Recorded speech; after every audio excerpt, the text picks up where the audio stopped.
The Trump administration is trying to deport immigrants to Libya now. Why do I want to watch this? The Trump administration's planned flight to Libya is going to be for Asian nationals, including Cambodians, Filipinos, and Vietnamese people. And that they say ICE is throwing people into solitary for refusing to agree to be sent to Libya. What? What? Breaking: immigrant rights advocates ask a federal judge in Boston to halt reportedly imminent deportation flight taking third country nationals to Libya. Plaintiffs seek an emergency order enjoining class members from being removed to Libya and any country en route to Libya, including Saudi Arabia, and any other third country until defendants demonstrate they have complied with this court's preliminary injunction. Alarming reports from class members' counsel and from the press emerged announcing the imminent removal of, inter alia, Laotian, Vietnamese, and Philippine class members being prepared for removal to Libya, a country notorious for human rights violations, especially with respect to migrant residents. Class members were being scheduled for removal despite not receiving the required notice and opportunity to apply for CAT protection. The motion should not even be required as it blatantly defies this court's preliminary injunctions. Huh. We did it. We found a country worse than El Salvador. Trump administration plans to send migrants to Libya's, quote, horrific detention centers. Liberal media is always trying to put a spin on things. What if those detention centers in Libya are nice? The deportations could start as early as this week. Jesus. What about the foreign enemies justification? No, see, that's the thing. The justification for the deportations without... Fuck me. I don't know how to set up the logic. Find a bit. Actually, you're going to watch this. I'm not talking about this video at all. Okay. My brain is in full... I have to figure out how to, because these things expire over time, so I have to cycle them, but also this can fill up, so I have to cycle them and I have to slow down the cycling at some point. I'm gonna figure this out, okay? Shh. Without due process to El Salvador was the Alien Enemies Act. But the Alien Enemies Act was targeted specifically against Venezuelans. Obviously that was bullshit, but whatever, that was the pretext, okay? So what's the pretext for sending people to Libya? So this isn't about removing people's due process, this is about... So wait, who was the person who said that they were putting people in solitary for not accepting being deported to Libya? Here. According to litigators on Tuesday... Why? I don't know why I was linked this. Okay, I don't know, I don't care. Never mind, actually. This is boring as fuck. You are one of 3 people I know that drinks in water. It's just boneless juice. It's boneless juice. And if other people don't want to stand up to you, I am happy to do so. All right, you might want to stop posting about Hassan Piker on your Instagram story and, I don't know, actually his own medicine.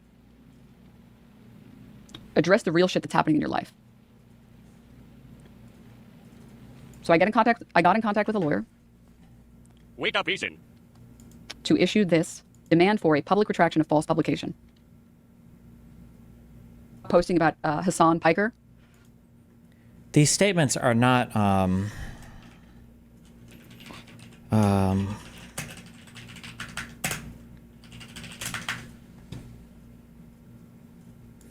in order to sue somebody for defamation, or in order to win a case for defamation, to qualify for defamation, you need to have, there are 4 elements for this, okay? A false and defamatory statement concerning another, an unprivileged publication to a third party, so like you publish it on the internet or something, or to a, not to the internet, it could be to, actually, I don't know what publication qualifies here. I don't know if that just counts as a lie or to an individual, or if it has to be published to the public at large. Fault amounting at least to negligence on the publisher's part. So you didn't do any due diligence in verifying the veracity of the statement, and either actionability of the statement, irrespective of special harm, or the existence of special harm caused by the publication.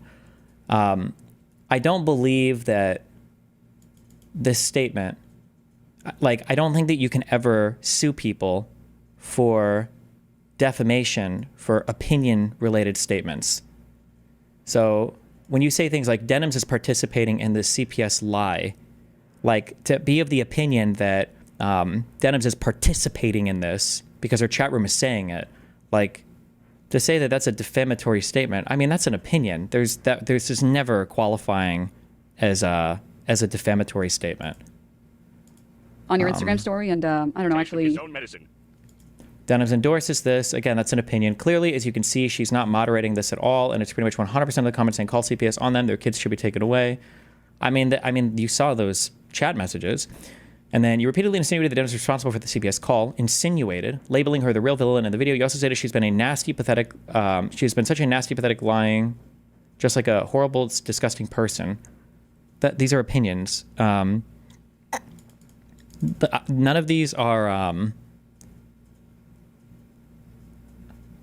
None of these are actionable statements that you would be able to say that is like a defamation or a defamatory claim. So I don't know. This is, I don't know who, I don't know.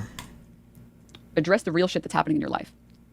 Isn't there like a watch the full video button or something? Watch live? Oh, no. He didn't. You are one of 3 people I know that drinks in I water. don't know. Okay. I don't know. I mean, you can sue anybody for anybody, but good luck. What are the rules on crowdfunding shit and not using the money towards the stated goals? I mean, it's a violation of the website TOS, but I mean, that's it, right? I don't know if anybody could sue you for it. Top tax rate just got raised. I don't think they can just do that. I think they have to like pass that as part of a tax bill, which is really funny if they end up doing it, but Jesus, hold on. Why can Trump make trade deals? I thought Congress had to, because they're not real trade deals. They're just like retarded conversations. It's just like the cringiest shit. I don't even know. None of this is real right now.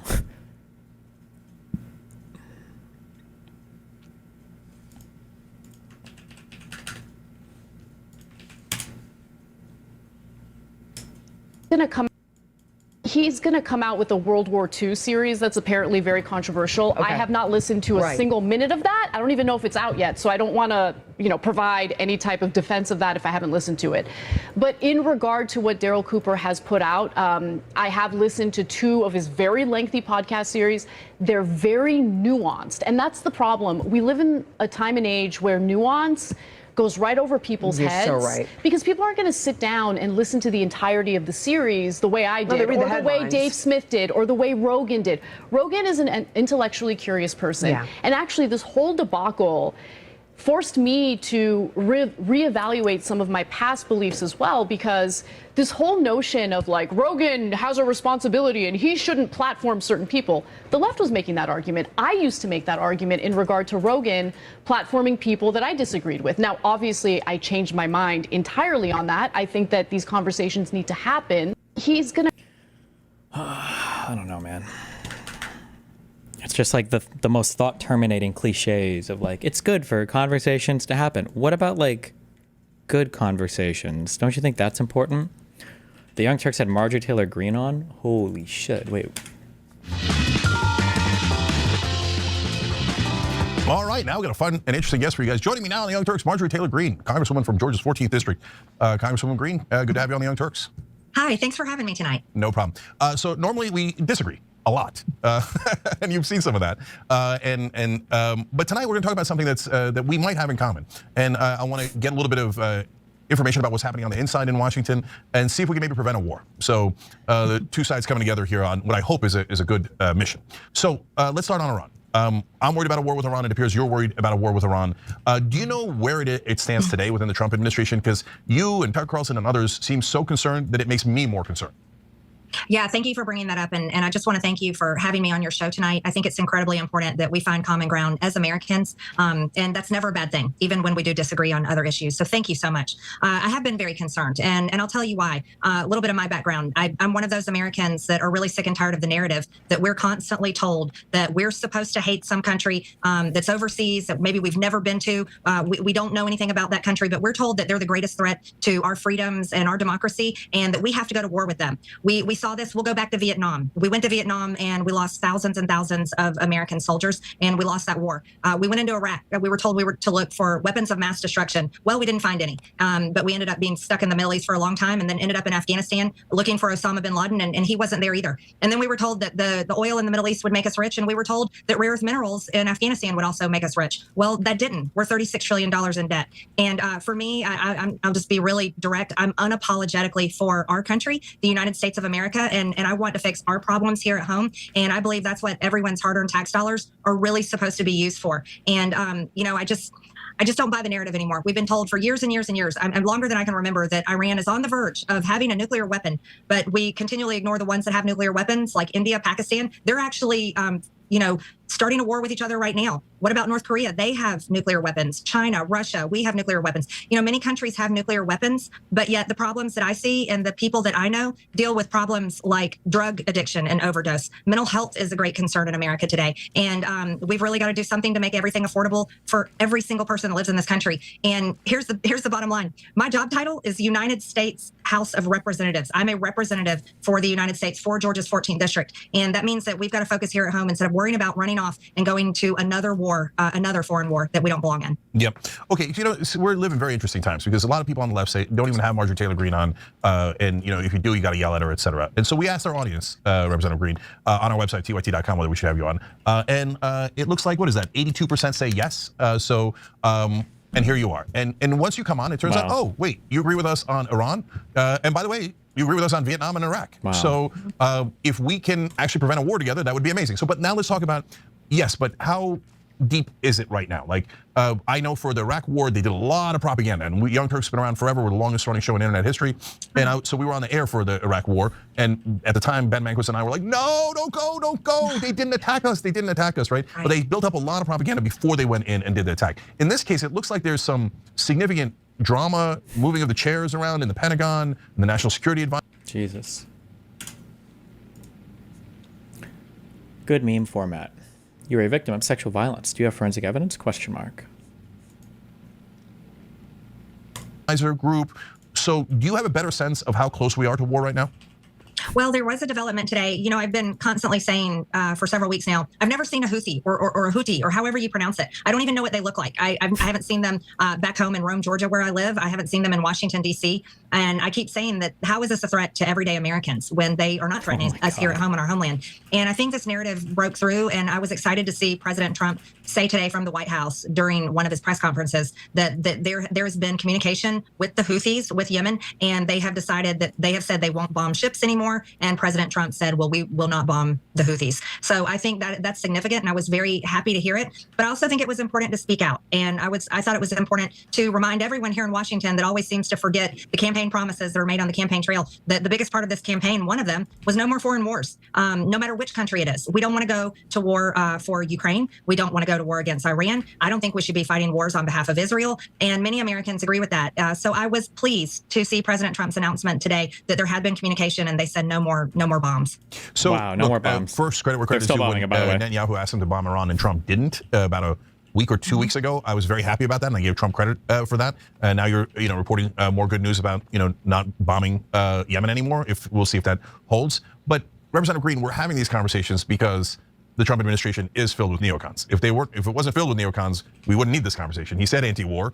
You're very clear about that. You're super clear about that. I'm clear about it. But all of a sudden, we're having a conversation about how we might go to war. So how do you think the neocons got there, and how powerful do you think they are within the Trump administration? Well, I would say they're powerful on both sides of the aisle, to be honest with you. We saw Democrats in the House and Senate vote overwhelmingly to fund the war in Ukraine. And we saw Republicans do the same thing in the House and the Senate. So I would say this is not a one-party problem. This is a two-party problem. And this is also the military-industrial complex that is very, very powerful because they keep, no matter what administration it is, they somehow find a way to get their foreign wars. However, I really give President Trump a lot of credit for standing up against this. And the announcement he said today was, I think, extremely significant. But we still have a long ways to go. And no matter who is president of the United States, it's the most powerful person in the world. That's who President Trump is right now. And everybody is texting him, calling him, and doing everything they can to get in the Oval Office or to somehow find time with him on the weekends. So I don't think they'll let up anytime soon. But I will say this, I think it's up to the American people to continue to voice their concerns and express what they want out of this government. And I think that's important no matter who's in charge. And so I hope we continue to have this conversation, and I hope we continue to just make sure what people want is said louder than the small minority here in Washington, D.C. that wants more foreign wars. True. I'm going to move on to Israel in a little bit and free speech and all that, but a couple more on Iran here because it's so monumentally important. So look, John Fetterman's saying that we should bomb Iran right now. He's a Democrat. I'm deeply disappointed in him.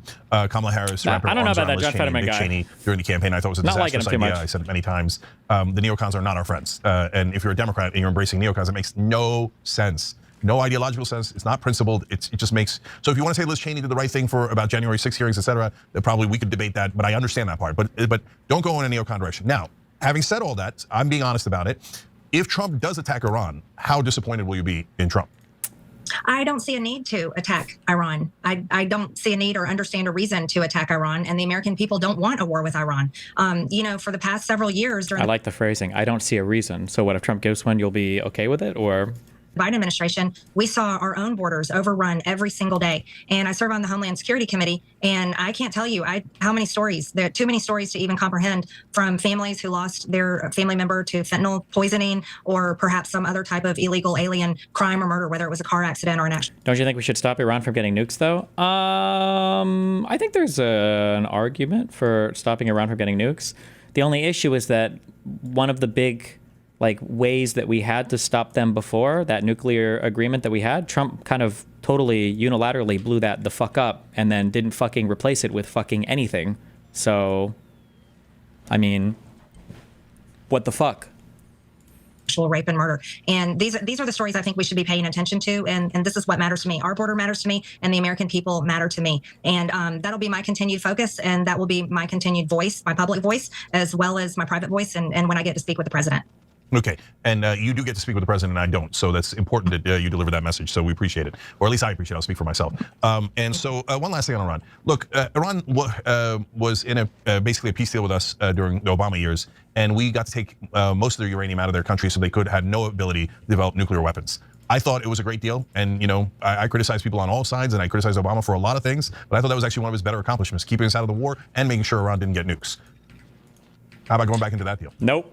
Well, I think a deal would be important, and perhaps that's what the Trump administration and President Trump is working towards. He's made that commitment that he doesn't want Iran to ever have a nuclear weapon, and so I'm sure there is a major effort there to make sure it doesn't happen. I'm sure. Here's the situation though: is I'll go back to this. Unless Iran is directly attacking America, attacking the American people, I'm more of let's focus at home. We have tremendous problems here at home, as well as looking at other countries that we don't want to get sucked into their foreign wars. And Ukraine is another one that I think that we need to make sure that we stay out of. These are all of these countries, when we're talking about these geopolitical conflicts, these are places that have had conflicts, some of them longer than I've been alive. And I turned 51 at the end of this month. So whether it's the Middle East or, some kind of conflict over in Eastern Europe or wherever it is, I really think for me, my main focus is let's fix America. Let's fix our problems, because our problems are quite significant. Yeah. All right. So now a related issue, because I think the neocons got there because of campaign donations, and Israel has taken about $300 billion adjusted for inflation over their life. Can Israel defend itself without the United States? Yeah, of course. Time from America, or we've given it to them because they're a special ally, whatever that means. I don't know what it means. And so I actually said that the other day, and somebody on social media, right winger on social media, was like, "Hey, Grok, is that true?" And Grok was like, "Actually, it's a little higher. It's around $311 billion." So, do we have to keep giving money to Israel, or can some ally, whatever dollars adjusted for inflation over their lifetime from America, or we've given it to them because they're a special ally, whatever that means. I don't know what it means. And so I actually said that the other day, and somebody on social media, right winger on social media, was like, "Hey, Grok, is that true?" And Grok was like, "Actually, it's a little higher. It's around $311 billion." I think that's $311 billion since '73. It's in the past 50 years of support. So it averages out to what, 5 or 6 billion a year, I think. So, do we have to keep giving money to Israel, or can we just say, "Hey, that's enough. You're a grown-up country. You're one of the top 20 economies in the world. You have universal health care. We don't. You have paid family leave. We don't." Is it time to stop giving money to Israel? I would say it's time to stop giving money to pretty much every single country around the world. Jenk, she's saying that she doesn't want to give money to Israel. She's saying we should stop giving money to all of them. You just said something about universal health care and all that. She's not on board with that. You understand that, right? I don't know why he's kind of pulling agreements out of her, but she's not really agreeing with anything that you're saying. She'll say yeah, let's pull money from Israel and all this shit. Okay, cool. Can we do universal healthcare? No. World. I'm very much against foreign donations to countries all over the world, especially when we're in $36 trillion in debt. It saddens me to see homeless veterans on our streets. It saddens me talking to senior citizens that can hardly afford to pay rent or pay for their medications and food. I really think that our money needs to stay at home and fix our own problems. But I'd also like to remind you, it's both sides of the aisle. With the Ukraine war, even AOC voted to fund the Ukraine war. It's Republicans and Democrats together. And the Uniparty is real. It is definitely a real thing here in Washington. And they're driven to continue funding foreign aid and funding foreign countries and funding foreign wars. And I think that is I don't know how to break that cycle. I do the best I can by being very vocal about it, as I'm one member of Congress out of 435, but I will continue urging that direction to go in. So it's certainly bipartisan, yes. Both parties are very happy to give more and more money to Israel. I'm sure the fact that AIPAC was the #1 donor in this campaign cycle is just a coincidence. The donor class. It wouldn't affect it at all. I hear from mainstream media reporters that politicians don't care about money. But let's continue a little bit more, because Trump said this wild plan about how we were going to take over Gaza and we're going to own Gaza and we were going to take care of the unexploded bombs for Israel in Gaza. Trump I was assume clearly you're against all trolling. that? He's just trolling. Yes, I'm not supporting that. I'm not interested in taking over some part of the Middle East. I'm unapologetically American, and I can't repeat that message loud enough and over again. So brave. We've got people in Western North Carolina, East Tennessee, and Northeast Georgia that their homes have still not been rebuilt from Hurricane Helene. Look at over in California, Malibu, where many people's homes were destroyed from the wildfires, and we could name different parts of the country, Lahaina, Hawaii, and on and on. And before we go in and try to clean up anybody else's mess or pay for reconstruction in any country, whether it's Gaza or Ukraine, and I don't think we should be doing that either. I think we should rebuild here in America and help Americans first.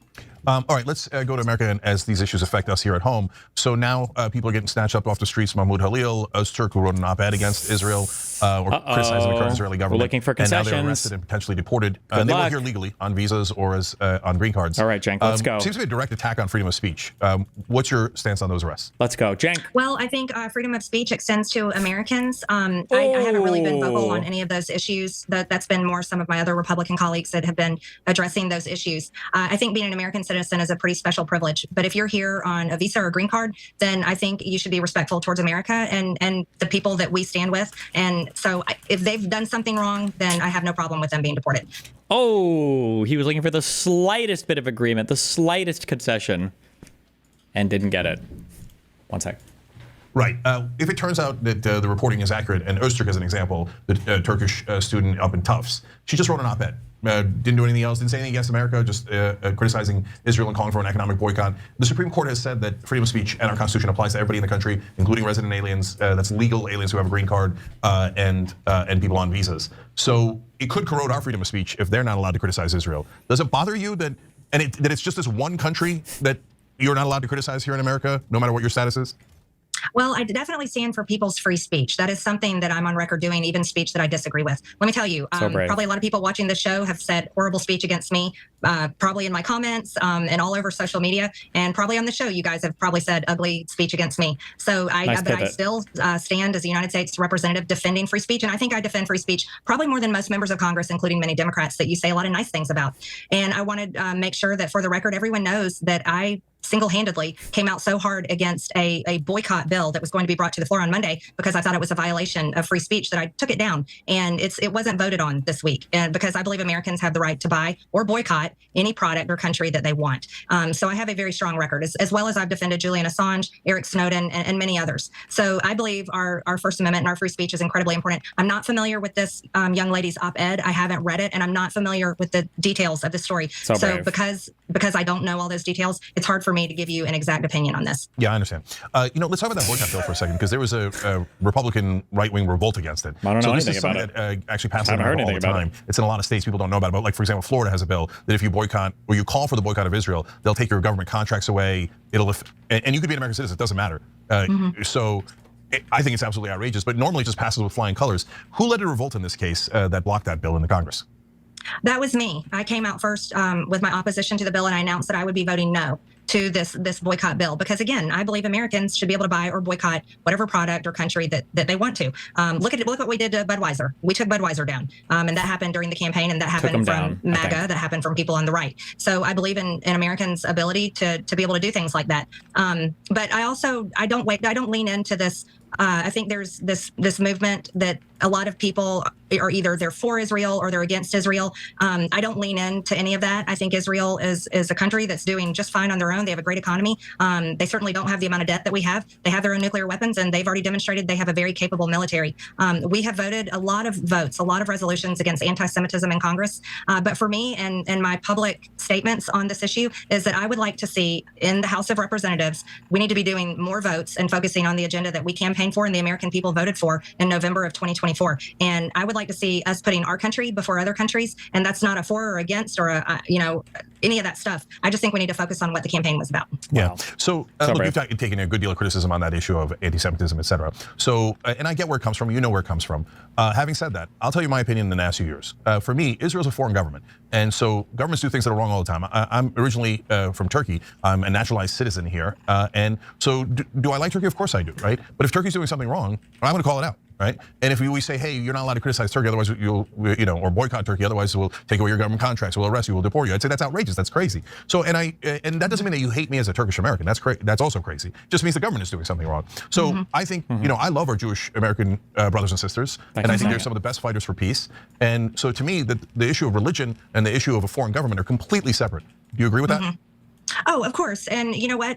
Listen, I'm a Christian. My savior is a Jew, and that's Jesus. And so, look, I have no problem with Israel. I think they are doing great. They're a great country, as well as many other countries are. And criticism about anything is something. I Do you have a agree with pretty that, good Cenk? That is a reputation great of country? criticizing things that I think are wrong. And you referenced where I've been accused of anti-Semitism, but that was a headline, and it was not the actual story. So It was you just may about have your Jewish facts space wrong there lasers, on that. okay. I'm not anti-Semitic. Not a single bone in my body is anti-Semitic. As a matter of fact, I think that one of the problems is in this country is constantly accusing people of all kinds of hate, whether it's anti-Semitism, racism, being homophobic, all of these things. I think that what we need to focus on is that we're all people, and making sure that we remember that humanity is something that's extremely important. And that's why we're having this chat tonight, is because we're both against all of these wars. And we need to make sure that we can take a stance in America that we don't want to be involved. We don't have to be involved. We don't have to be involved in every single conflict. And we don't need to go out and fight wars on behalf of foreign countries. As a matter of fact, we need to fix our problems at home.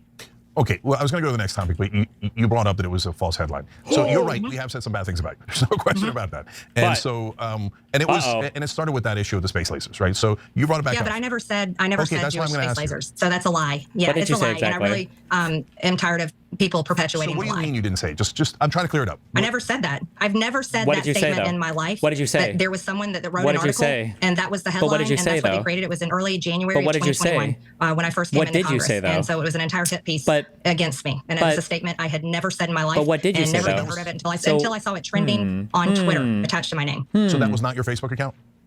Of course, it was my Facebook account, But but, that's I not never what I said said. Jewish space lasers, and I never blamed Jewish people or Israel for anything in my Facebook post. And you could read my Facebook post, and it's clear and obvious.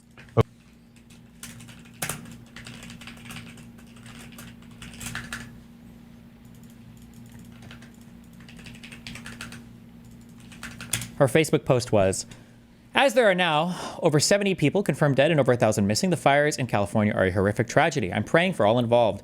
I'm posting this in speculation because there are too many coincidences to ignore, and just putting it out there from some research I've done stemming from my curiosity over PG&E stocks, which tanked all week, then rallied Thursday night after a California official announced they would not let PG&E fail. I find it very interesting that Roger Kimmel on the board of directors of PG&E is also vice chairman of Rothschild, Inc., international investment banking firm. I also find it interesting the long history of financial contributions that PG&E has made to Jerry Brown over the years and millions spent in lobbying. What a coincidence it must be that Governor Brown signed a bill in September 2018 protecting PG&E and allowing PG&E to pass off its cost of fire responsibility to its customers in rate hikes. And through bonds, it also must just be a coincidence that the fires are burning in the same projected areas that the $77 billion high-speed rail project is to be built, which also happens to be Governor Brown's pet project. And what are the odds that Feinstein's husband, Richard Blum, is the contractor to the rail project? Geez, with that much money, we could have built 3 U.S. southern border walls. Then, oddly, there are all these people who have said they saw what looked like lasers or blue beams of light causing the fires, and pictures and videos. I don't know anything about that, but I do find it really curious that PG&E's partnership with Solarin on space solar generators starting in 2009. They announced the launch into space in March of 2018 and maybe even put them up before that. Space solar generators collect the sun's energy and then beam it back to Earth to a transmitter to convert to electricity. The idea is clean energy to replace coal and oil. If they are beaming the sun's energy back to Earth, I'm sure they wouldn't ever miss a transmitter receiving station, right? I mean, mistakes are never made when anything new is invented. What would that look like anyway? A laser beam or light beam coming down to Earth, I guess. Could that cause a fire? I don't know. I hope not. That wouldn't look so good for PG&E, Rothschild Inc., Solarian, or Jerry Brown, who sure does seem fond of PG&E. Good thing for Solarian that Michael Peavy is on their board, since he is a former president of California Public Utilities Commission, California's most powerful energy regulatory agency. Great connections right there. Also, I will say, whoever was able to buy PG&E stock at the bottom before that announcement was made, when stocks rallied, sure did well on their investment. I wonder how you get privy to that kind of info. You must have known somebody, right? Seems like there's a lot of connected people in this crowd. And with these space solar generators, I really hope they have a good aim, or they have very good aim, beaming the sun's power down to Earth.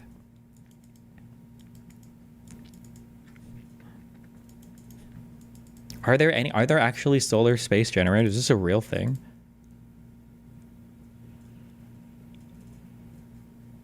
I'm trying to think that, like, in terms of physics, it wouldn't even make sense, would it? Like the most amount of energy you could ever collect would be the surface area of whatever you launch up there. Why would you collect it up there instead of just right down here on Earth?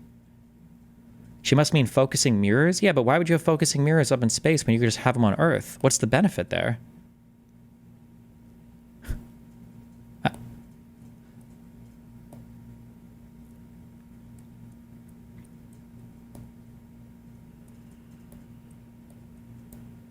Solar panels are more efficient in space, but you have to beam the energy down to Earth, no? So whatever efficiency you maybe gain up there, which is involved in launching a whole bunch of fucking shit up there, that's already a huge investment in orbital infrastructure, you'd have to beam it back down to Earth anyway, no? Like how would you...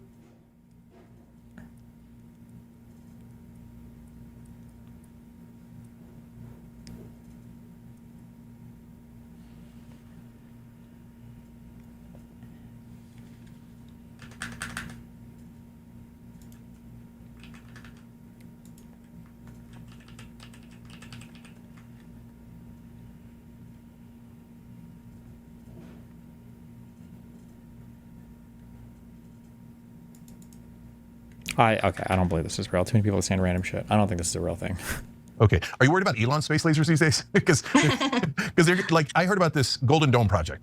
I know this is a little bit, it's just an adjacent topic, but let me ask you while we're here. So it would cost hundreds of billions of dollars, and theoretically it would be like Iron Dome that we gave to Israel where it protects the country, but it sounds like a giant boondoggle to me. I don't think that they're gonna be able to pull that off. And isn't it a problem that Elon's one of the top donors to Donald Trump, and now if he gets this massive contract for Golden Dome, wouldn't that be a conflict of interest you'd be worried about?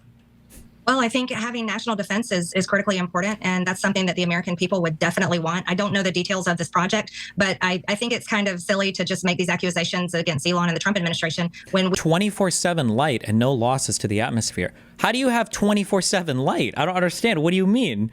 The satellites go around the Earth and then are blocked. They can't see the sun, no? Or do you put them in an orbit that's like vertical or whatever? But then how would you beam it back down to the Earth? If they're orbiting up here, where would you?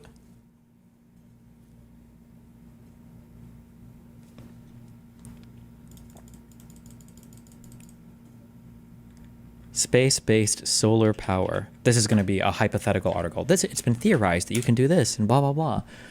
Is the concept of yeah, okay, I don't think this would ever happen. This just seems retarded.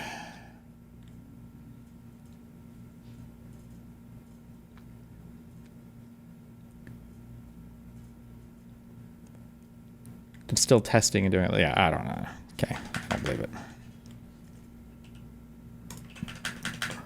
we could go through every single administration going back for decades and line up the wealthy people in the country that benefited from whoever was president at the time. I mean, we could talk about Mark Zuckerberg and Facebook, who banned me, Twitter that banned my personal page until Elon bought X back. We could go through the list on and on. Pharmaceutical companies that benefited during COVID and many more things. So I'm not really going to get into the silly back and forth about, Elon is bad. Actually, I think Elon is a great patriot, and what he's doing at Doge is critically important because we're $36 trillion in debt. That's the right and the left. We're in that debt together. And so I'm thankful he's taking that on. Right. So on another show, we might talk about the tax cuts and how that's going to put us in much greater debt. But it is a different topic. So, and by the way, do both sides take a tremendous amount of money and do what their owners want? Absolutely. And so do I talk about it in relationship to the Republican Party? Absolutely. Do I talk about it in relationship to the Democratic Party? Absolutely. Right. And again, AIPAC was the #1 donor, but you're right. Fucking Big Pharma AIPAC normally gives more money than AIPAC, oftentimes 4 times as much, oil companies, bankers, et cetera. So I'm curious, do you take corporate PAC money or no? Ooh. No, I don't take a lot of corporate PAC money. I don't have donations. Wait, she said, no, I don't take a lot of corporate PAC money. So then, yes, that was the answer. The answer was yes. Curious, do you take corporate Is he going to call her out on that? money or no? No, I don't take a lot of corporate PAC money. I don't have donations from Big Pharma. I think I've had, I didn't go on the Israel trip with AIPAC, and I've had, I think, around $2,000 from them, but that's it. I don't have big tech with AIPAC. I don't have donations from Big Pharma. I think I've had, I didn't go on the Israel trip with AIPAC, and I've had, I think around $2,000 from them, but that's it. I don't have big tech money. Most of my donations, over 90% of them, are from the grassroots or small dollar donations. I have one of the largest digital files in Congress, and I have donors from all 50 states. I think I'm one of the rare members of Congress that actually have donors from all 50 states, as well as over 11 million people that follow me across social media platforms. Wow. So not a lot of corporate PAC money, but some don't take any at all as a matter of principle. Like Ro Khanna on the left, Fuck him. Josh Hawley on the right, Fuck Matt him. Gaetz when he was in office, Fuck stopped him. taking corporate PAC money. Do you have a rule against it, or you're just not taking a lot?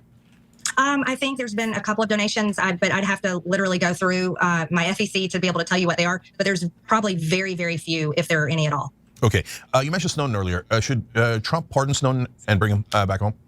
I think that's something that the president should seriously look at. And I'm for a pardon. I've said that. I've been on record for that, as well as Julian Assange. I think he deserves a full pardon, and I personally would like to see that.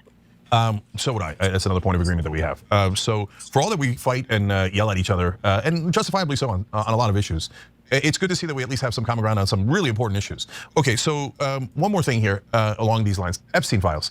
How disappointed are you that they have not come out yet? And do you have a theory as to why they haven't?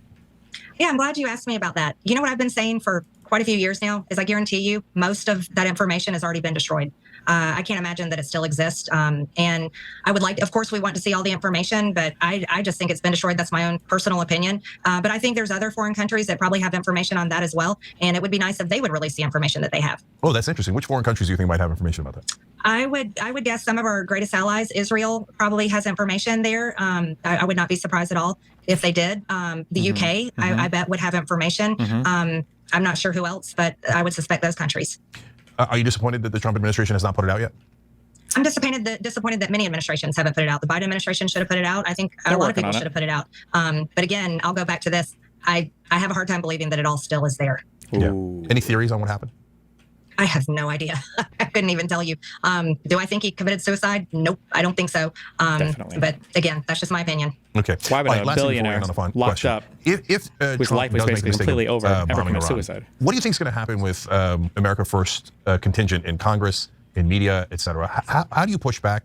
And can you influence the president enough to make sure he doesn't bomb Iran? And if he does, to somehow extricate us from there? Because I'm worried that if he does it once and then Iran retaliates, well, we're off to the races. Uh-oh. Well, President Trump is on record for decades being against foreign wars. He said that over and that's over good, again. at And he least. actually campaigned on ending foreign wars and going back to the Abraham Accords. And that is a record that he proudly held during his first administration. And I think he wants to hold that record again in this administration. So I really don't see a scenario where President Trump would bomb Iran at this time unless Iran were to attack America or American interests throughout the world. Okay. All right, well, let's hope so. And let's hope that the fact that the left, the right, the middle, everyone agrees that we should not get involved in a war in the Middle East influences the president. Wow. Okay, on a different electoral topic, last serious question is Senate run in Georgia. Are you considering it?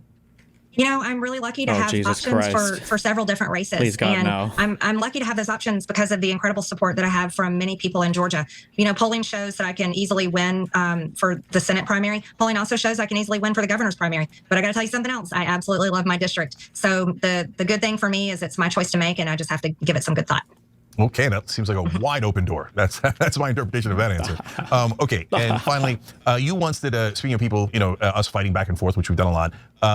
You once I don't think I've ever fought with you. Have I ever fought back and forth with you? I don't think so. No, overall with the network, right? Because you did do a mean tweet about Damage Report. That's John Iadaro's show. Okay. I think they were trashing me earlier today. So.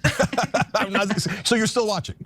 Oh yeah, I watch you guys. I watch all kinds of news. I'm not a Fox News viewer. I hardly watch Fox. I actually enjoy watching a lot of different news. I enjoy different perspectives and people's opinions. All right, so you got a message for John Iadarola? Tell him to be nice to me. He's never even met me. Okay, that's a tough ask, but we'll see. We'll see what we can do. All right. Well, for folks who have disagreed a lot in the past, I'm glad that we agree on a super important issue. We've got to stop the war. And we've got to get, by the way, I'll also say this. We've got to get past our selfishness. Oh, I'm going to be pure. I'm not going to talk to Cenk. I'm not going to talk to Marjorie Taylor Greene. I'm going to stay pure. No, we've got to find alliances, especially when people's lives are on the line, trillions of dollars are on the line. And so thank you for reaching out on that, and I appreciate it. And for actually being true to that principle that you have, which is that you said you were anti-war, and here you are trying to prevent a war. So credit on that issue for sure. We'll see. Thank you. I appreciate it. And I do agree. The right and the left need to talk more often. All right, Marjorie Taylor Greene. Every time you ring the bell below, an angel gets his wings. Totally not true, but it does keep you updated on our live shows.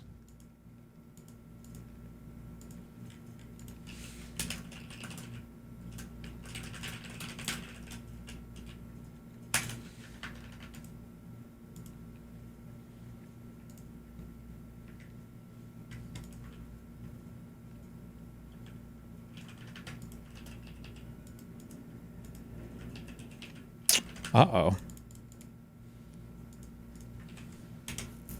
If you watch enough YouTube, you've probably seen ads for. Once again, we're seeing big tech blur the lines. It's no wonder that there's chaos. We are bombarded by news. It's really hard to figure out who to trust these days. It's often hard to find the truth of the story. Outlets can change how you interpret the facts. Which is why I've trusted Ground News. Luckily, there's Ground News. Let me tell you about Ground News. All the world's media in one place. Just the facts. And I can actually see which articles come from reputable news sources. This way you can see through bias straight away. And it helps us to get out of our echo chamber. You've got to get out of your echo chamber. Be a more informed critical thinker. It really is fascinating to see how different biases and different lenses impact the news. More transparent media landscape. And that's why we love Ground News. And that's why I love Ground News so much. Stay engaged with Ground News. Check out Ground News. Ground News. Ground News. Ground News. Ground News. Quite unlike any other news app out there.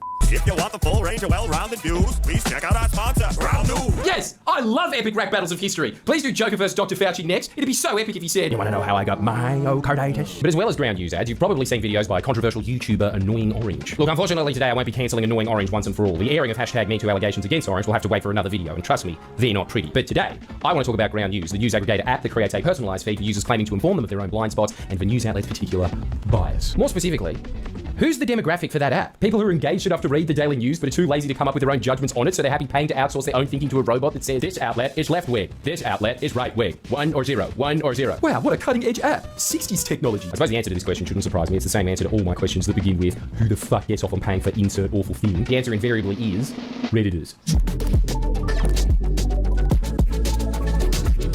Hey Adelaide, guess what? As usual, you have the privilege of being the first hound to see my brand new show, which is Friendly Geordie's Jesus Alien Christ. Hunter. Yeah, the best business YouTuber, gaming YouTubers. How can it get any better than Are We Alone? That's it, I have to retire after this, I can't help it. Now, I'm not in the business of shaming YouTubers for taking sponsors, unless I feel like it. Or it's trendy to do so at that particular time. So just the general YouTuber rule, frankly. Fuck anyone that takes money from Clash of Clans. Raid Shadow Legends crew for life. I want to put in a disclaimer, even though this video will be critical of Ground News, this is not a call for YouTubers to stop accepting their money. Keep taking it. Completely fine. It's difficult enough to make a living as a YouTuber. You take away sponsorships from scam products like Honey, BetterHelp, established titles. How's Mr. Beast going to make a buck? Install Honey. In fact, I'm personally very down to do shitty sponsorships. My biggest regret in my... How has BetterHelp come back? Did they change a lot and replace bots with humans? I feel like the initial hate on BetterHelp was not really that warranted, unless I missed something. It seems like people were mad because they thought that they were getting like a super licensed and trained therapist, but I don't think that was ever the guarantee, and people were mad because they felt like that was hidden in the fine print, but I don't know how much that matters. I don't know. I feel like that was, people got super ass pained over that, but I feel like it wasn't that big of a deal. I don't know. My entire career was that there was this team Fireside that wanted to do a sponsorship with us and then reneged because we were, quote, too controversial. Do you have any idea how demeaning it is to have a hentai site? They charge you an arm and a leg for one session per week? BetterHelp does? I thought BetterHelp was supposed to be cheaper. What do they charge?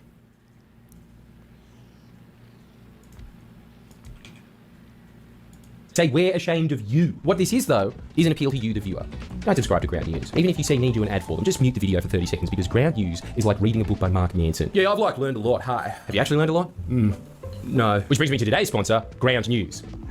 No, just joking. For some reason, that deal never came through. Here's why Ground News sets me off. I can't tell you how many times I've said this. At least 6. But you've got to stop viewing the world through this left-right paradigm to begin with. Pigeonholing things as left and right is to politics what the subtle art of not giving a fuck is to Buddhism. Fuck, I've got to stop lagging Mark Manson. He really doesn't deserve it. I think it all just stems from me being in airports and looking at the books. Why are you still on the bestsellers shelf? I could go into why labeling things left and right is my biggest pet peeve for an hour, so we'll fast forward most of that to point out that even on the tin, you know how people generally use these vague, foggy concepts of left and right? How dumb would you have to be to subscribe to the idea that gigantic multinational media corporations, some of which are entirely owned by billionaires, are leaning left? Because now there's an app for this guy's retarded. Why was I linked this? This guy just sounds like a retard. He doesn't know anything about media or news or anything. He's just doing a video on, I don't even know why he's doing a video on this. Friendly Geordies. That people pay you for that service. That's just... Didn't they explicitly advertise licensed therapists? BetterHelp? I don't think they did. I mean, if they did, that would be bad if they didn't have that, but... You're entirely owned by billionaires are leaning left. Because now there's an app for that. People pay you for that service. That's just financial domination. I mean, to call CNN left-wing, to say that, you would have to believe left-wing and right-wing are defined entirely by the way people speak about transgenders and immigrants. But even then it gets a little blurry with the right immigrants and the right transgenders. Is he just like a socialist slopper or... Okay. He is smart about Australia and retarded about America. I seriously doubt he has anything intelligent to say about Australian politics either, but... You see how these labels immediately cave in on themselves? That's because ideology, let alone ideological labels defined by a 1 or a 0, are an inefficient and stupid framework to understand anything. I much prefer a political compass to understand the nuances of the world, because we all know that there are definitely more than 2 things. 5 things. That seems to be pushing it. Yes, the political compass test, the guide to all true political commentary. Okay. For 4. Down here. The truth will set you free. I'm not even being facetious when I say astrology would be a far more complex and multifaceted way of analysing articles, whether you believe it or not. I mean, I personally do, but even if you don't, at least astrology has you thinking about 12 possibilities, way more if we're including birth charts. MSNBC was created in July, a bookish Cancer. No wonder Trump's erratic Gemini energy rubs them the wrong way. Like, come on, that is way more complicated than left-wing versus right-wing. They're completely subjective terms. You can tell because whenever their target audience, Redditors, start labelling something as left or right, inevitably and immediately the thread will devolve into a smug off of, bro think that's left-wing. These words are deliberately nebulous, perpetuated by the propaganda model to give off the illusion that there is this grand ideological battle taking place between the major media outlets. In reality, all that's happening is a grand battle between slightly different business interests. That's the true grand culture war taking place. Whose stock prices are going to be pumped, Disney or Tesla's? They mask that fight with these ever-shifting buzzwords that are essentially just a reflection of what's culturally currently fashionable. It's the exact design of how propaganda in the West works. So really, Ground News should be advertising that can't be bothered to even put in the lazy, dismissive terms you've been socially conditioned to automatically fire off. We'll do it for you. And I'm not even being derisive in labelling media as propaganda. This is just another part of the propaganda model. They changed the term propaganda from a neutral to negative one so that only certain outlets are given this self-anointed prestige of being objective. Nothing's fucking objective. Nothing. It's very important to remember that. Propaganda comes from the Latin word propagare, to spread, to disseminate. It means spreading an idea. This is why when people pretend like it's some mad expose to say, friendly guided is propaganda. No shit. Everything that anyone says ever is propaganda. When you talk, that's wow, how insightful and not reductive at all. Wow, my God, so ingenious. Great political observations. Propaganda.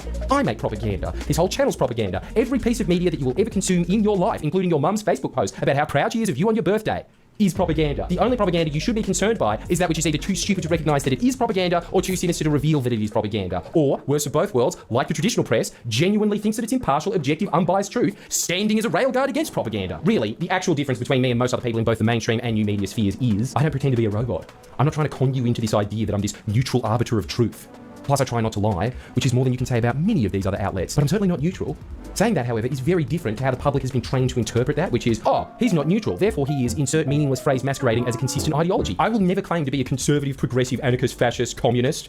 Well, maybe I'm a mega communist, because guess what? All those labels define nothing without a ton of qualifying sentences that usually collapse in on themselves, and even when they are, they're usually weaponized to pull political discussion out of reality and into the magic world where ideologies are Yu-Gi-Oh cards for adults. All that being said, I am completely and utterly biased. Because everyone is. But thanks to the work of some clever thinkers from the 20th century, namely reporter Walter Lippmann, the key figure in propagating the bullshit concept of journalism. Okay, this is fucking retarded.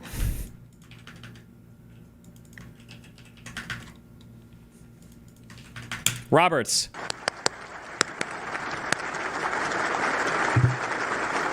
Chief Justice of the United States of America, Supreme Court.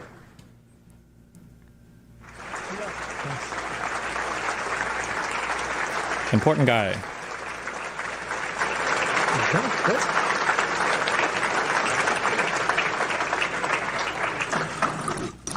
You see, I told you they like me.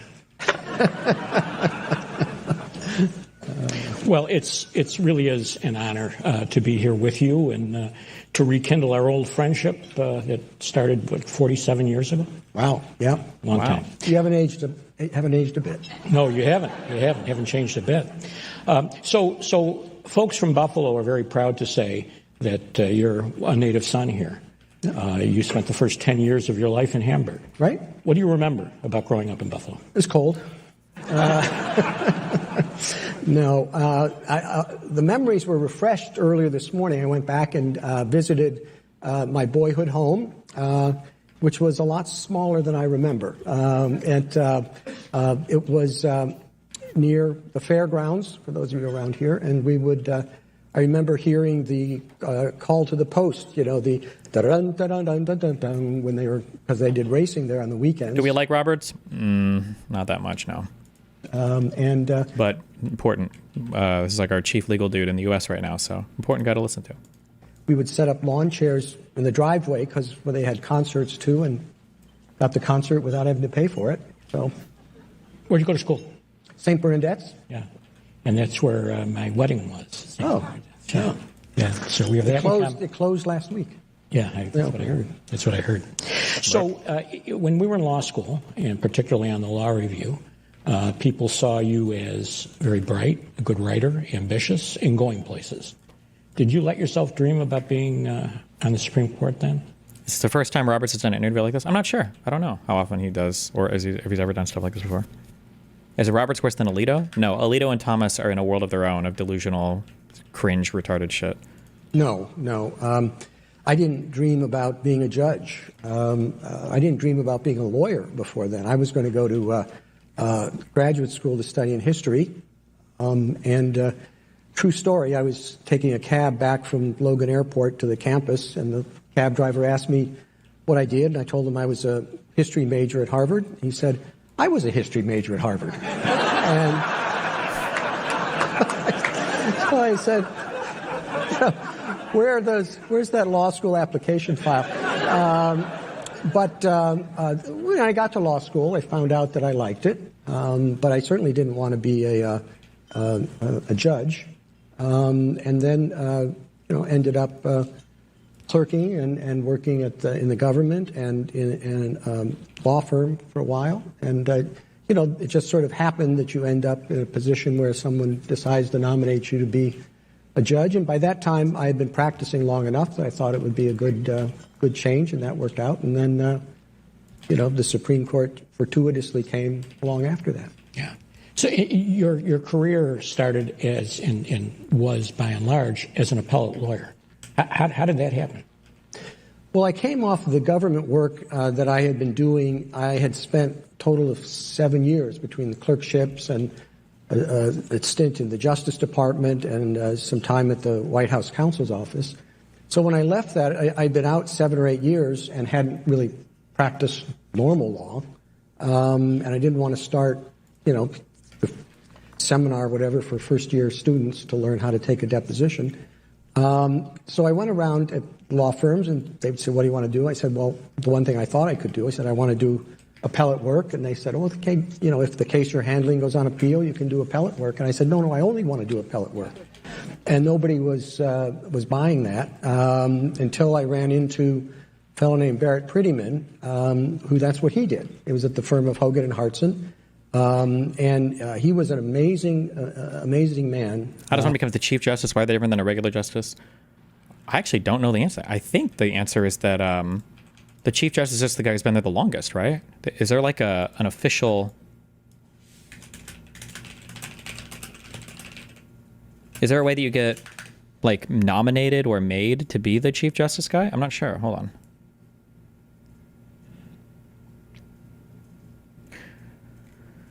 The president also follows by tradition, administered by Chief Justice.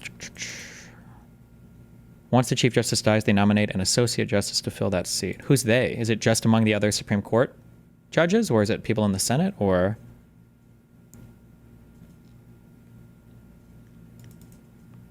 President does it? And I decided I would like to work with him, and that was fine with him. He had been an extraordinary life. The courthouse in D.C. is named after his father, who was a very prominent judge.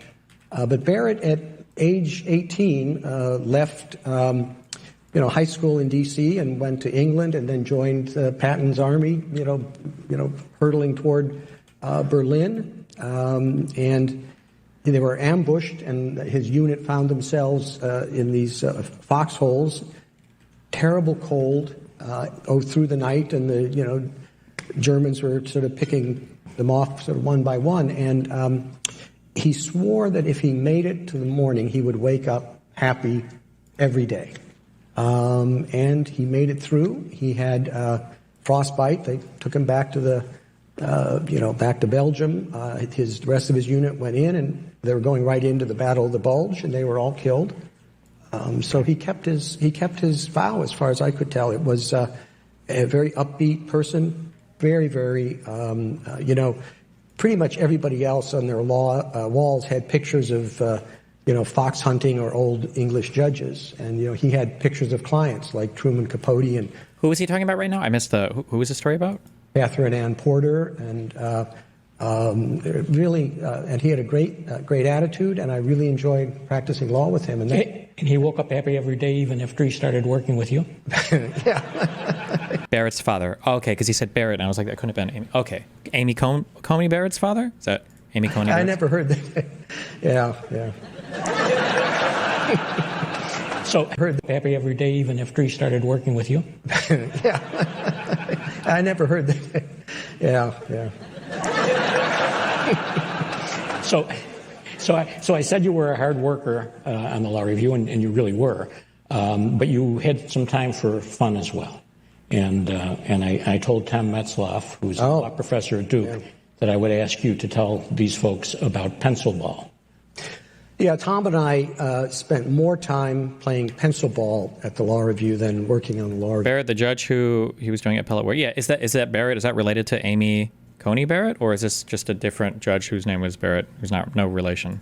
Stuff. It was a very complicated thing. You get a little piece of paper and put some tape around it, and then with pencils, somebody would pitch the ball and you try to hit it with a pencil. And you have this elaborate scoring system too, right? A triple, if you got in the wastebasket, it was a triple. Right. If it ended up sticking to the ceiling, it was a homer, I forget. Well, it was very complicated. They never let me play. The rules evolved as each game went on. I was an underclassman, so they never let me play. But they played the pencil ball game. So you interviewed for clerkships yourself, and you now interview candidates for clerkships. Any pointers you have for folks when they interview? Well, one year when I was interviewing people, I was looking with law clerks, and probably you do as well. You want people with some degree of self-reliance and confidence. So I thought, laid out a dozen half glazed and half powdered donuts out in the waiting area. And I figured, one, it would be a good sign if whoever it was liked donuts. And also if they had enough self-assurance to have one, even though their hands would have glazing or powder on them when they came in. End of the day, a dozen donuts still there. So everybody failed that. Now, I had some bad experiences. I'm sure this is like a half troll meme kind of thing, but like there are always these moments, and it's like a TV show thing where people will do kind of like bullshit tests like this. And I don't know, I always feel like it's so stupid because it's like a test where you could interpret it 15 different ways, and no matter what, it would be like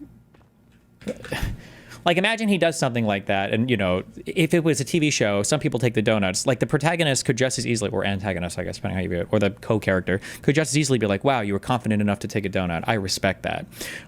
Versus like another world where 11 or 12 people take donuts and one guy doesn't, and then the guy's like, "You were the only one who was smart enough not to fall for such a simple test. Like you're the person that I want." It can always just go any way. Like these like deduction things are so fucking cringe and stupid. Yeah. Of my own. It was back when some justices were still hiring people right out of law school, and Justice White was one of them, and I was scheduled for an interview with him. And Just say Death Note? I feel like most of the deduction in Death Note in the first season is actually pretty good.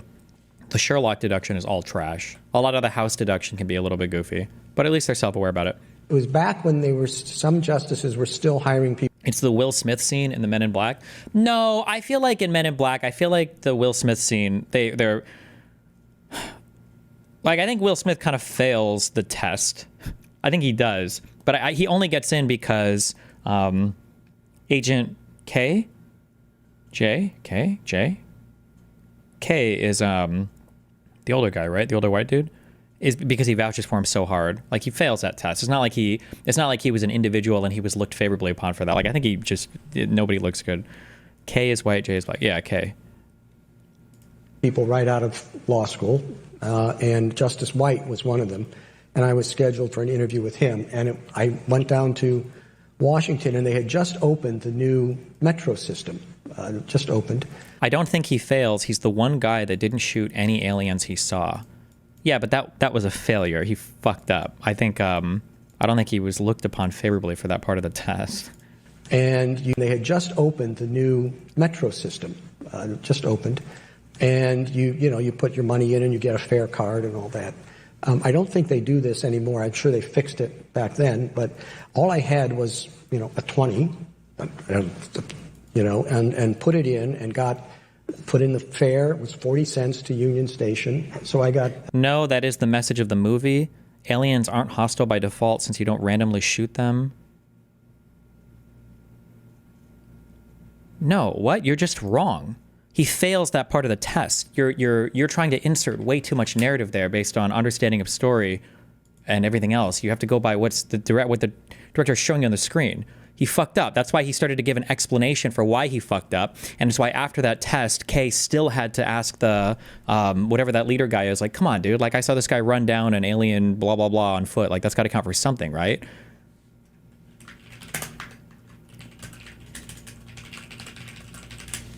He was right on that scene, you're wrong? No. Wait, I can't tell if I'm getting trolled right now.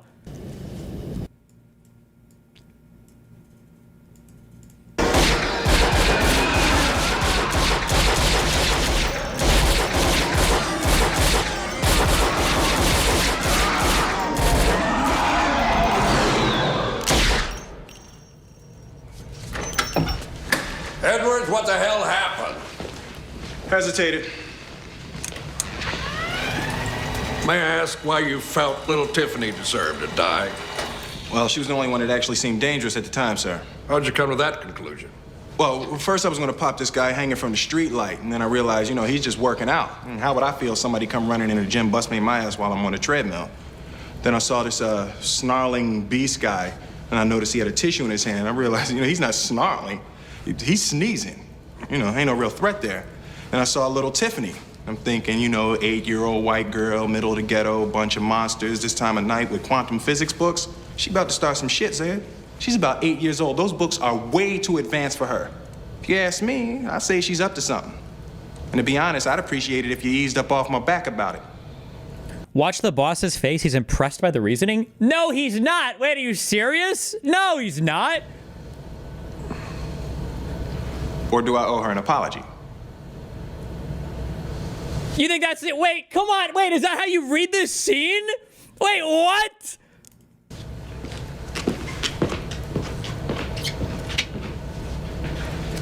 That was a good shot, though, right?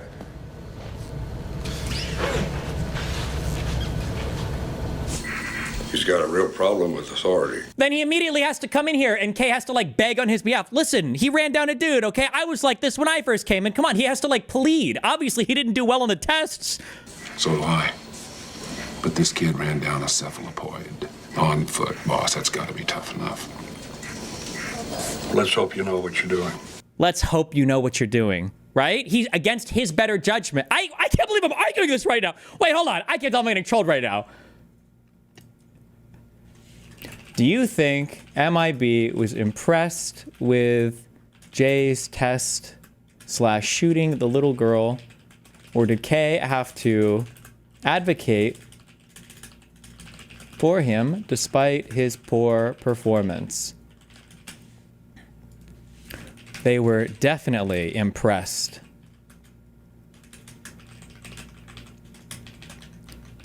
They were not impressed. But for Kay's advocacy, Jay would not have made it in.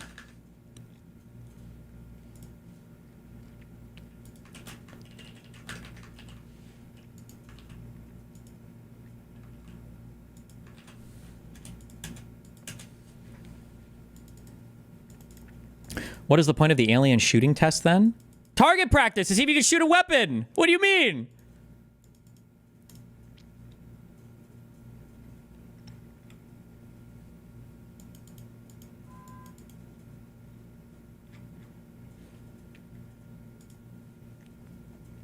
Holy shit. Well, somebody, we have a, my God, we have a big autism divide here.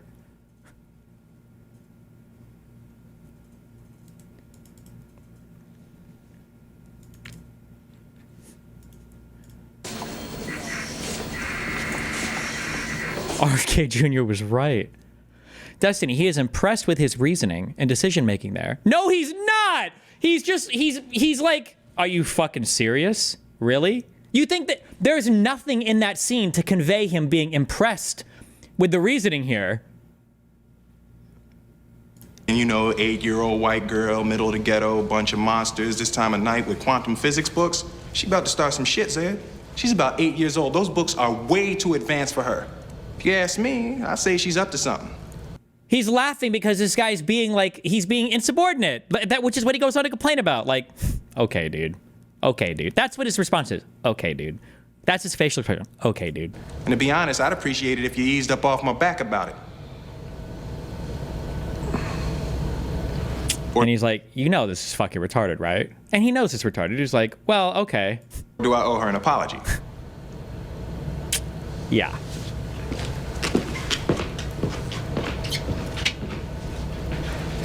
That was a good shot, though, right?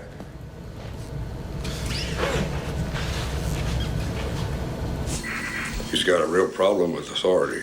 So do I. He is hiding how impressed he is? You, what? But this kid ran down a cephalopoid. On foot, boss, that's got to be tough enough. Let's hope you know what you're doing.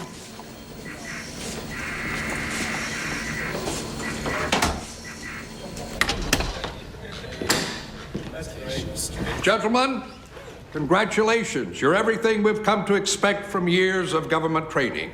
And now, if you'll just follow me, we have one more test to administer, an eye exam. If you look directly at the government started a little underfunded. You guys are crazy.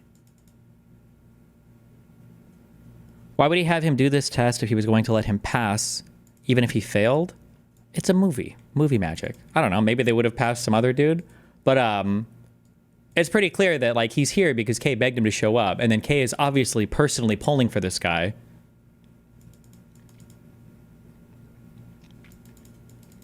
Kay says that they're the best the U.S. can produce because they blindly follow orders. You understand that this guy is also produced by the U.S. government. He was NYPD. Like, maybe not government military, but he was government. He was a cop. It was a test of how they react in abnormal situations, whether or not they are capable of thinking outside of the box. Zed literally smiles. That is... I can't believe I'm getting trolled right now. Wait, I don't know what's happening right now.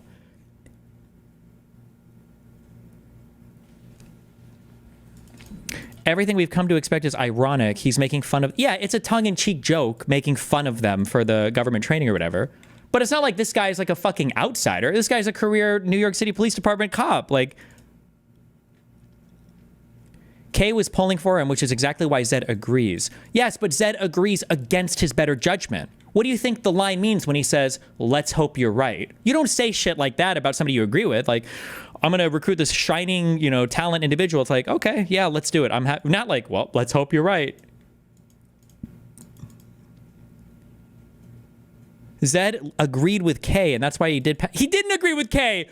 If he agreed with Kay, he wouldn't say, let's hope you're right. That's literally a statement of, I don't know, I don't agree with you necessarily, but I'll go by your judgment.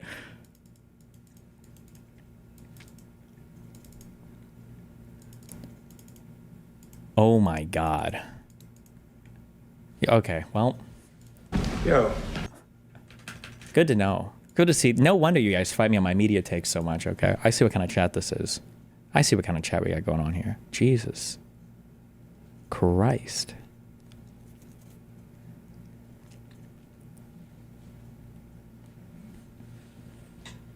$19.60 in quarters or whatever. It was like in Las Vegas, the quarters just kept punching out. But you know, I was a law student. I wasn't going to leave them there. Right. So I put some in here and some in here in these other pockets. And I walked into Justice White's chambers and I was jingling, you know, jingling. It kind of looked strange. You should watch the movie again. I think you missed the point completely. No, I think that Jay is an outsider in terms of his conduct for the rest of the department. I don't know if Kay is attracted to him because Kay was a little bit of a rebel when he was younger. I think he kind of is. You get that in Men in Black 3 a little, and he kind of acts like the way that he talks to Zed. But like, I think the rest of like the Men in Black are like pretty like, you know, uniform, very professional, very, you know, this is how we do things by the book and blah, blah, blah. And then it's not like MIB is a bunch of like crazy, wacky outsider duders. And that's like a constant thing between Kay and Jay throughout the entire movie is Jay wanting to be like more hip and more cool and Kay being more of like the, this is how we do shit, you know?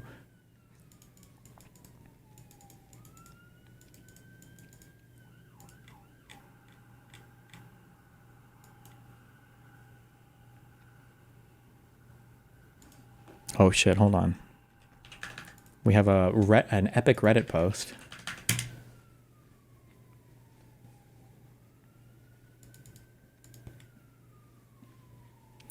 Prior to joining the MIB, Jay is given a written and trial exam in order to see if he's going to have to join. Well, he passes the recruitment exam, but it seems to be more due to the recommendation of Kay. It's never exactly stated whether Jay actually passed the real purpose of the test or if he failed miserably.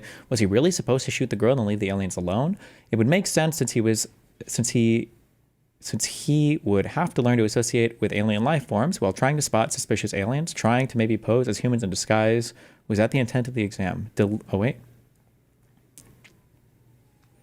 Only Jay demonstrated a capacity to think laterally. The only thing that Jay had going against him was an insupported attitude. But the lateral thinking, I'm trying to think of how to explain this. This actually comes up a lot. Somebody has it incorrect. It's either you guys have it incorrect or I have it incorrect. The director shows you things on screen based on what they want you to think about what the characters think. Now, you can argue that during these tests, Will Smith's character demonstrates independent thought because like the table thing happens as well. But, which he does, he's obviously different from the rest. But if you want to think that this was a pro, that's good for him, then that has to be communicated from Zed's character. And that's never communicated with Zed's character. That's very funny to me. Like, hold on, I'm sorry. Now we're watching this whole scene. You guys are trolling the fuck out of me. Hold on.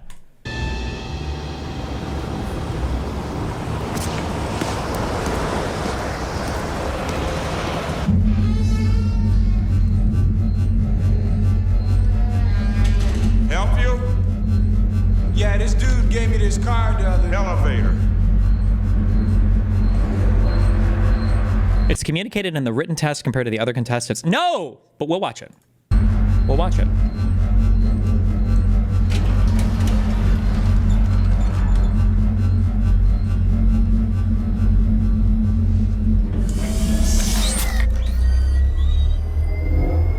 So you're saying you require explicit emotional cues to understand what a character is feeling?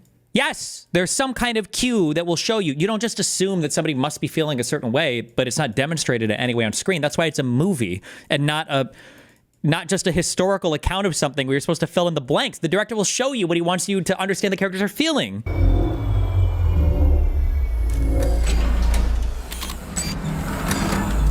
Yes, wait, I can't tell if you think you're disagreeing with me or if you're agreeing with me. Destiny, I think the point is that Kay shows independent thought and ends up as a great agent, but that is in spite of what MIB was looking for. That's the whole point of the movie. I agree with you, yes. But that's why Kay likes Jay so much, but Zed was not looking for that, right? Otherwise, why would you recruit a bunch of fucking weird-ass military people? Yeah, You're late. okay. Sit down.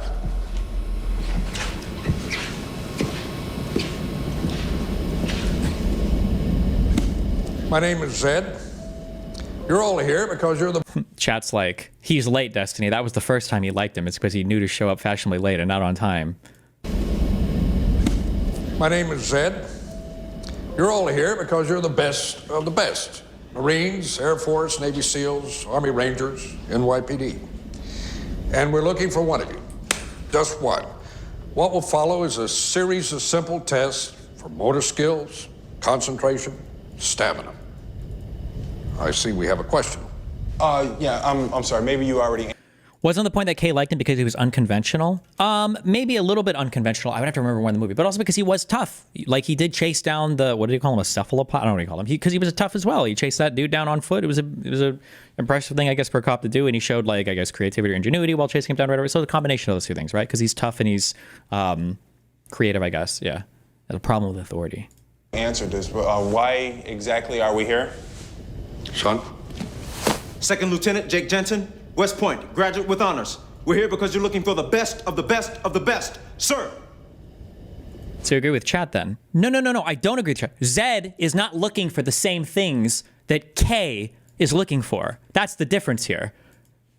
Kay told Jay to come in to do this test because Zed has a test to recruit new people. But like, look who they have here. Navy SEALs, Army Rangers, all of this, right? We're here because you're looking for the best of the best of the best, sir. Gives the affirmative nod. Yep. What's so funny, Edwards? Your boy Captain America over here. The best of the best of the best, sir. Yeah, with honors. You know, he's just really excited and he has no clue why we're here. That's very funny to me. Y'all ain't laughing though. Chat's like, Zed secretly smiled a little bit because he actually loved that answer, LOL. So, look, he literally... bro, the director cannot communicate this any more clearly. I can't believe you guys. There's no shot that you guys believe this. Zed literally looks to Kay like, serious? This is the fucking retard you brought in? Really, dude? I can't believe this.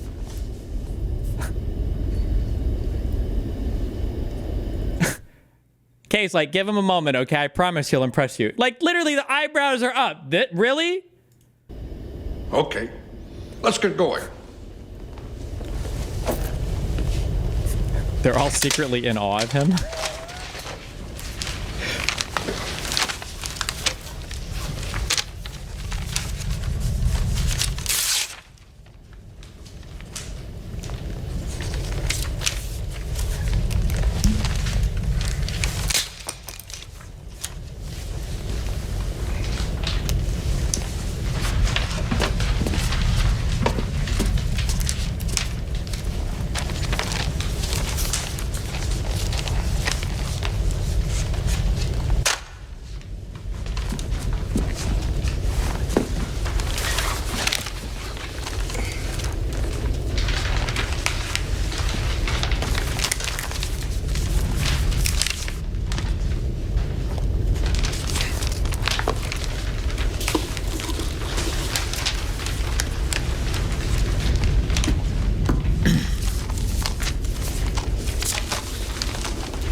Want to get down on this?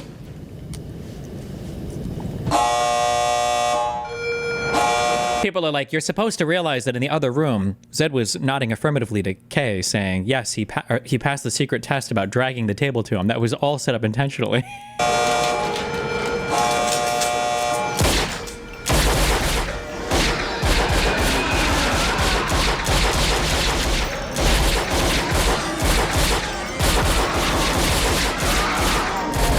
We've seen all this. Happened. Hesitated. Like, Edwards, what the hell happened? What do you think Zed means when he says, Edwards, what the hell happened? Do you think that he's saying, like, I'm just gonna act like he did the wrong thing and then wait for the rationalization, and then once I hear his rationalization, then I'll know that he truly passed the secret test? Like, what? Hesitated. May I ask why you felt little Tiffany deserved to die? Well, she was the only one that actually seemed dangerous at the time, sir. How'd you come to that conclusion? Well, first I was going to pop this guy hanging from the street light, and then I realized, you know, he's just working out. And how would I feel if somebody come running in the gym, bust me in my ass while I'm on a treadmill? Then I saw this snarling beast guy, and I noticed he had a tissue in his hand. I realized, you know, he's not snarling. He's sneezing. You know, ain't no real threat there. Then I saw little Tiffany. I'm thinking, you know, 8-year-old white girl, middle of the ghetto, bunch of monsters, this time of night with quantum physics books. She about to start some shit, Zed. She's about 8 years old. Those books are way too advanced for her. If you ask me, I say she's up to something. And your interpretation of this is, wow, what great rationalization. Are way too advanced for her. Yeah. And not kind of like a smug smirk of like, get a load of this, dude. You guys are wild. Ask me, holy I say she's shit. Up to something. And to be honest, I'd appreciate it if you eased up off my back about it. Or do I owe her an apology? Why would he, like, so he's not autistic. The director, I imagine, knows how the characters are written. So why is it that in response to what you guys are saying is obviously an affirmative gaze, why is he saying, or did I actually fuck this up hard? Or do I owe her an apology? And he does that, wait, hold on, I didn't even see that the first time. Does he do a head shake when he walks away? Oh, he even does the head shake. You guys are trolling me so hard right now. I've never been trolled more difficult in my life. I've never been trolled more in my life right now. Oh my God.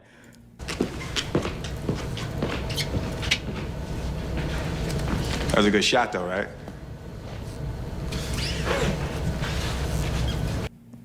And then he comes up to Kay after Jay's clearly failed every part of the test.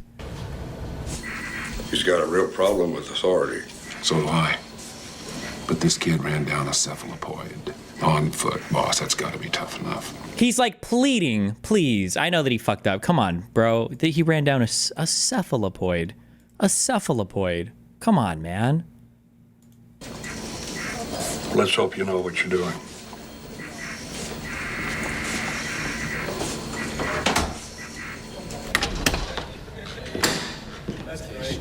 Gentlemen. Like, you guys keep linking this shit with people trying to, like, theorize what was going on, but your weird fan theories don't even make sense. It was a test of how the person thinks in a crisis situation. Most of them were just going, oh no, monsters, and shooting everything that didn't look human, but Jay stopped to at least think about it, showing them that he was open to the idea that big, ugly monsters aren't the real threat, which is pretty much a requirement for the Men in Black. First of all, that's not true. Basically, first of all, the biggest threat in this movie is a big ugly monster. That's literally the biggest threat of the movie. It's a big ugly monster. Okay? Number one. Number two, I think generally, when they're about to fight monsters, usually they transform or turn into these big ugly monsters that they end up having to kill. Like, wait, what? Congratulations. You're everything we've come to expect from years of government training. And now, if you'll just follow me, we have one more test to administer. An eye exam. The big ugly monster was disguised as a human?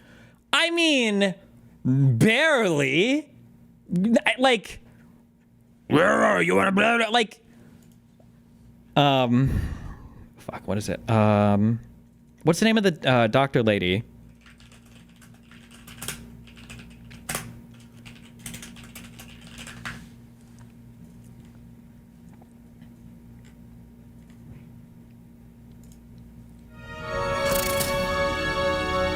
With him. Yeah. And that means the totally believable human disguise, by the way. What to me?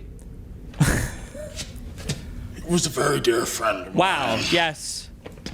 I believe he had an animal with him. It Yeah, was a gift true, I gave guys. him. Good. A pet cat. Chatters are like, yes, this is the most believable human disguise I've ever seen in my entire life. Yes, true. It means worlds to me. I'd like to have it back. Okay, I'm gonna need a picture ID, written proof of ownership of the cat, notarized proof. Also, wait, who is this guy? This guy's a famous Vincent? Why do we know this guy? Why do I know this guy? Who else is here? Kinship with the deceased. Don't do that. Explain the line, you're everything we've come to expect from government training. That's clearly meant to be sarcasm, but in your world, Zed sincerely means that? No, it's obviously, that's a joke, shitting on government workers. He's Nate Silver.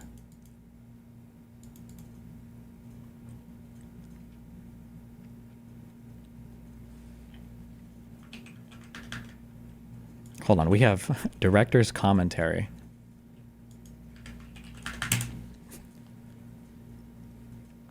Five. We did Cat on a Hot Tin Roof together one time. He played Big Daddy. You know, he actually understudied the part of Brick in the original Broadway production. And knew Tennessee Williams. He's he is a man of the theater. I love these chairs, these little awkward egg chairs. Yeah, the awkward egg chairs. What happened was when Bo Welsh showed me these chairs, which are sort of similar to the ones designed by Saarinen, who's a famous Finnish architect. Bo wanted circles everywhere to represent flying saucers, you know, like all the circles in the ceiling, and he showed me these egg chairs. And as soon as I saw the egg chairs, I decided to rewrite the scene. Oh, he's the Scary Movies wheelchair guy. To make the Thank you. test about who would be smart enough to get a table. So when I saw the chairs, I said, you know what, Bo, give me a big, heavy table. And instead of the test being an actual test, the test is only which one of these guys is a different kind of thinker that would think, you know what, this isn't about a test, this is about I need a table to write on. Eric Brevig, who was a visual effects coordinator. This guy's wrong, okay? Because if that was the case, it was never communicated in an impressed way with any part of this, okay? So I don't know who this loser is, Barry Sonnenfeld, okay? Clearly doesn't know what he's talking about. They shot a lot of the inserts and additional shots on that. I love what Will's doing with the pencil, putting it back together again. Yeah, he's physical comedy. Right on the page. This scene wasn't very interesting. Yeah, yes. And on the screen, it is.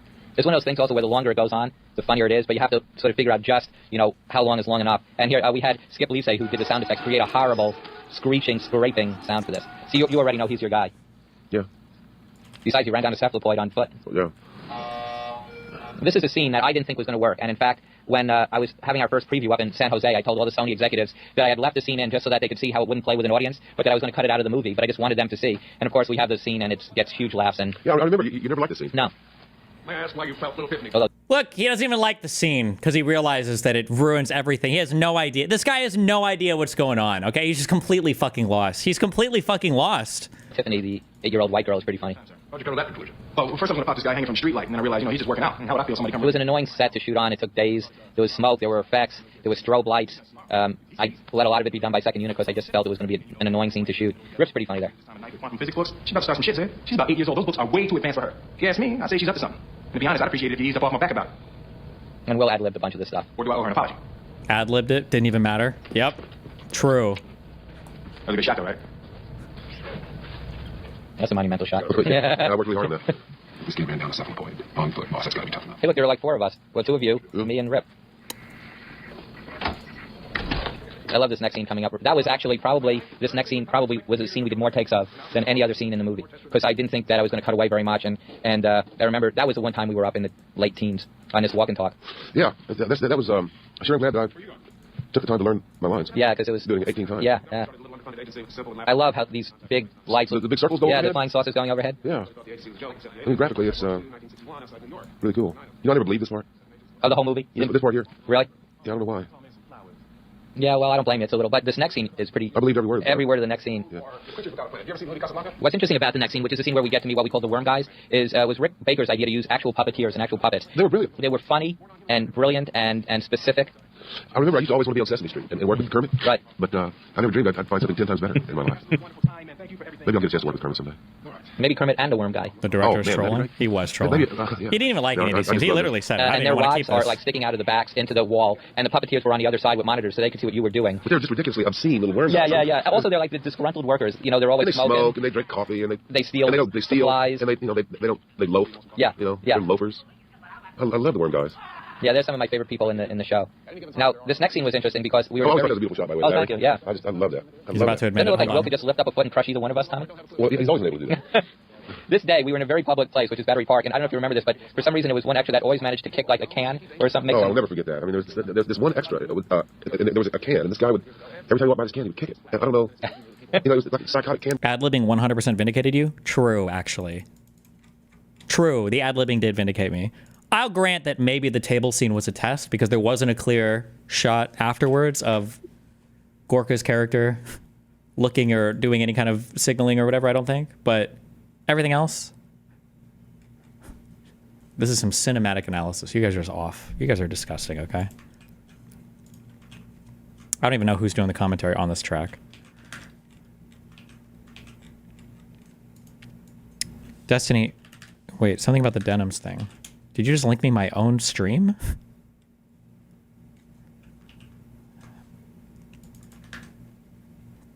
Explain the alien having a tissue if you're right. I think it was just supposed to be newspaper or paper.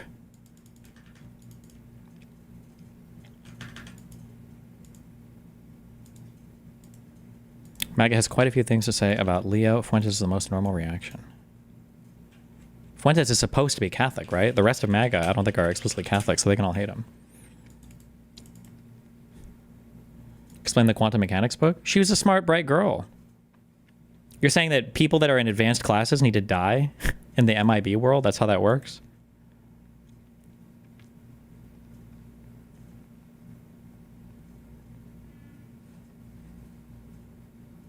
That's not what the director meant. Zed wasn't impressed. He was a representative of the status quo. The director meant that the scene shows that Will's street smarts are superior to the rigid thought of the others.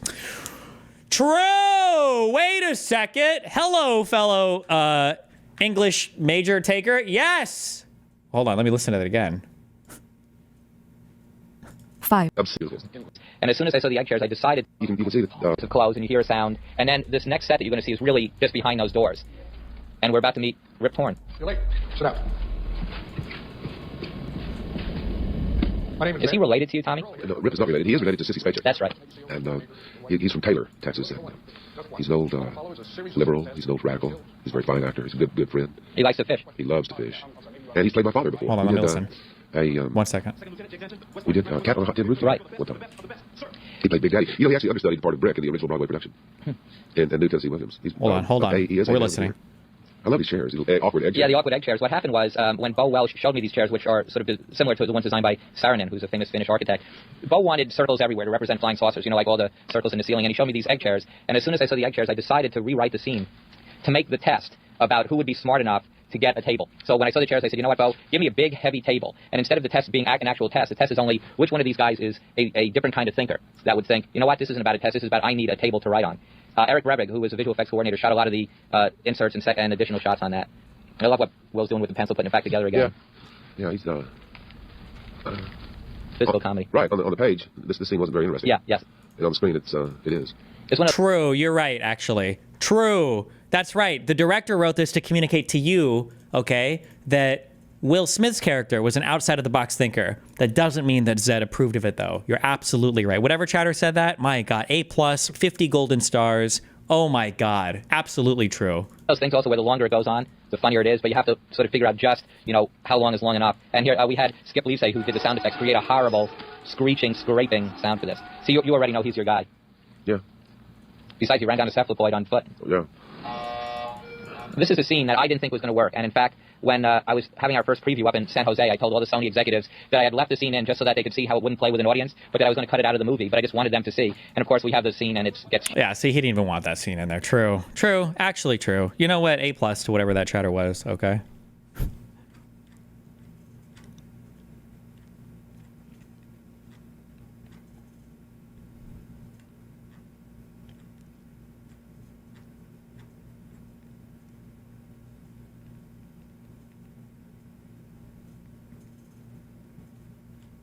A+. Wait, I thought I saw a, when I woke up this morning, I thought I saw my subreddit that Dean reacted to the Unfuck America stuff. Am I making this up? Did this not happen? Oh, here it is. Wait.